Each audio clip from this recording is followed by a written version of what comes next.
Ladies and gentlemen, welcome to Chanel Jasmine, the best novel Chanel for romantic stories. Hai guys, selamat datang di channel Jasmine, channel terbaik untuk menyimak novel-novel romantis. Mohon dukung channel ini dengan subscribe, like dan share video-video yang ada di channel ini. Terima kasih. Kaisar Agung Seni Bela Diri Bab 762. Di tengah angkasa raya, Luo Xiu melangkah perlahan. Hukum-hukum alam semesta tampak berputar di sekelilingnya, seolah-olah dia benar-benar penguasa para dewa dan iblis, abadi dan tak terkalahkan. Sebuah kapal perang emas muncul, mengapung di bawah kakinya. 3 wanita berdiri di belakangnya, menatap pusaran lubang hitam di kejauhan. Boom! Sebuah suara ledakan besar bergema dari pusaran lubang hitam, disertai dengan munculnya sebuah istana besar yang megah. Istana itu melesat keluar dari lubang hitam, tumbuh semakin besar diterpa angin. Istana ini sangat megah dan besar, hingga membuat kapal perang emas di bawah kaki Luo Xiu tampak kecil dan tidak berarti. Di depan istana, terdapat sebuah alun-alun luas yang dipenuhi ribuan pendekar. Di antaranya, ada belasan ahli tingkat kaisar dewa, semuanya adalah sesepuh berambut putih dengan aura yang kuat. Sementara itu, para murid sekte Ming yang lainnya, yang jumlahnya tak terhitung, memiliki kekuatan minimal di tingkat Raja Dewa. Dari Raja Dewa awal, pertengahan, akhir, hingga hampir mencapai tingkat Kaisar Dewa, semua ada. Pintu besar istana terbuka, memperlihatkan sosok pemimpin sekte Mingyang yang duduk di atas tahta dengan penuh wibawa. Pria parubaya itu berada di puncak kejayaan kekuatan bela dirinya, dengan tingkat Kaisar Dewa 9. Selain para ahli yang bersembunyi di balik tabir dunia, dia bisa disebut sebagai orang terkuat di dunia Mingyang. Di tengah aula istana, Nan Mengsung sudah tertahan dalam kondisi sekarat. Jadi, kau yang menggunakan ilmu hitam untuk mengendalikan ketua Nanmeng. Pemimpin sekte Mingyang menatap Luo Xiu yang berdiri di atas kapal perang emas. Luo Xiu mengenakan mantel yang dijahit oleh kakaknya, Luo Xiuer. Dengan tangan di belakang, dia berdiri tenang dan santai, memandang lurus ke depan. Dari mana kau datang? Kembalilah ke sana. Aku tidak ingin angkasa raya ini tercemar oleh darah, katanya dengan suara tenang.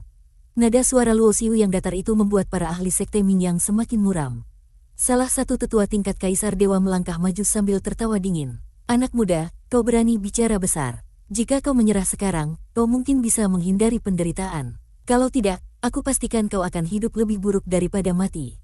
Orang tua, matilah. Sebelum Luo Xiu bergerak, Ji Xiaozi yang berdiri di belakangnya langsung melancarkan serangan. Dia menghunus pedang perangnya, sebuah senjata tingkat Dewa Agung yang dibuat khusus untuknya oleh Ji Xuankong. Dengan satu ayunan pedang, bintang-bintang meredup, ruang kosong hancur, dan langit runtuh. Bocah kecil yang tak tahu diri, hanya dengan kekuatanmu, kau berani menyerangku. Tetua itu mengejek, mengangkat tangannya untuk mengeluarkan harta sihir tingkat Kaisar Dewa, berencana untuk menahan serangan Ji Xiaozi. Namun, tetua itu meremehkan kekuatan Ji Xiaozi. Dengan dukungan hukum ruang, pedang itu mampu menghancurkan segalanya. Dalam sekejap, harta sihir tingkat Kaisar Dewa itu hancur berkeping-keping.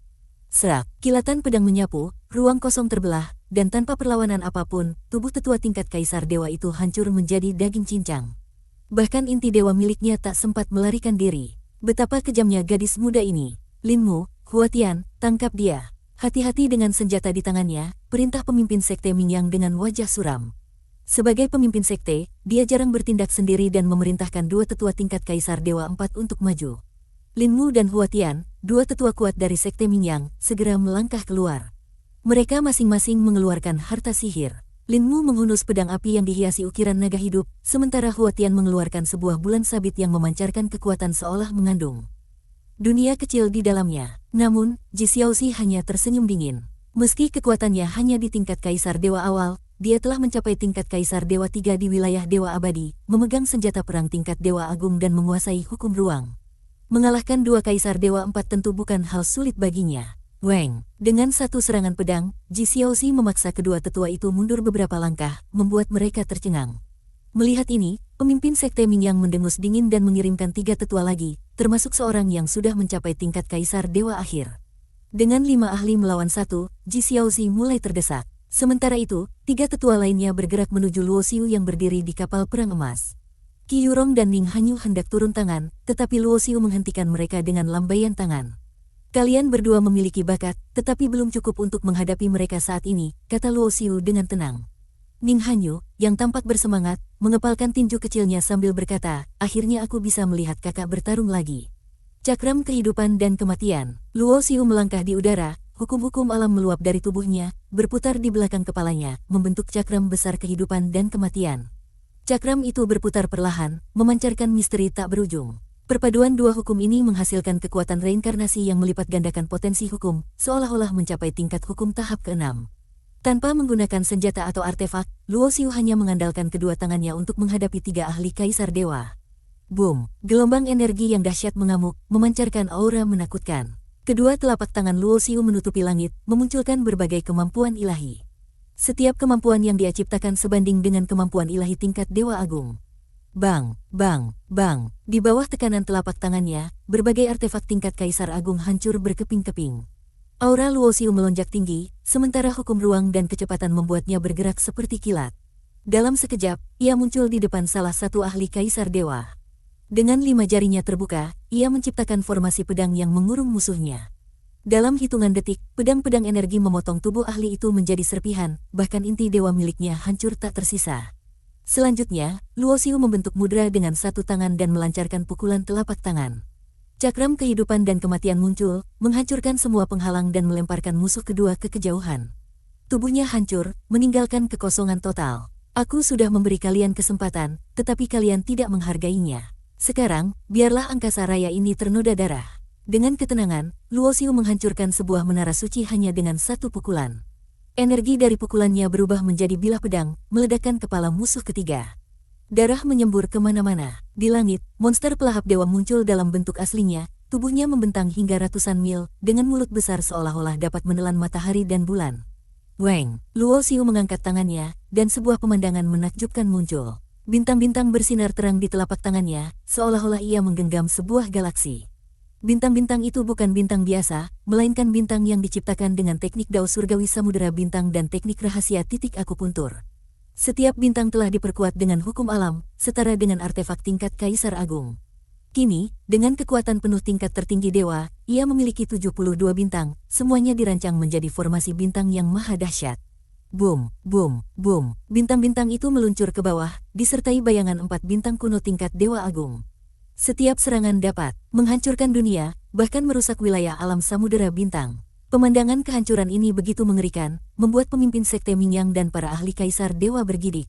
Dalam sekejap, banyak murid Sekte Mingyang tewas, tubuh mereka hancur, dan jiwa mereka lenyap. Pemimpin Sekte Mingyang, yang sebelumnya tenang, kini tak bisa duduk diam. Ia berpikir bahwa dengan membawa pasukan sekte yang kuat, mereka bisa dengan mudah menangkap Luo Xiu. Tetapi kekuatan lawan jauh melampaui dugaannya. Dia masih muda, tetapi kekuatannya luar biasa. Dia pasti seorang jenius dari dunia atas. Pemimpin Sekte Mingyang memutuskan untuk bertindak sendiri. Dia berkata, jika dia mati di sini, meskipun berasal dari dunia atas, kekuatan di belakangnya tidak akan dapat melacak Sekte Mingyang. Dia perlahan bangkit. Dengan pemikiran bahwa terlalu banyak kerugian akan melemahkan sekte, ia memutuskan untuk mengambil tindakan. Weng, saat dia mengaktifkan tekniknya, 9 matahari emas muncul di belakangnya. Ini adalah teknik tingkat Dewa Agung, warisan yang ditinggalkan oleh Dewa Agung Matahari yang mendirikan dunia Mingyang. Teknik ini mengandalkan hukum matahari, salah satu hukum terkuat di bawah 4 hukum tertinggi, jauh di atas 9 hukum dasar.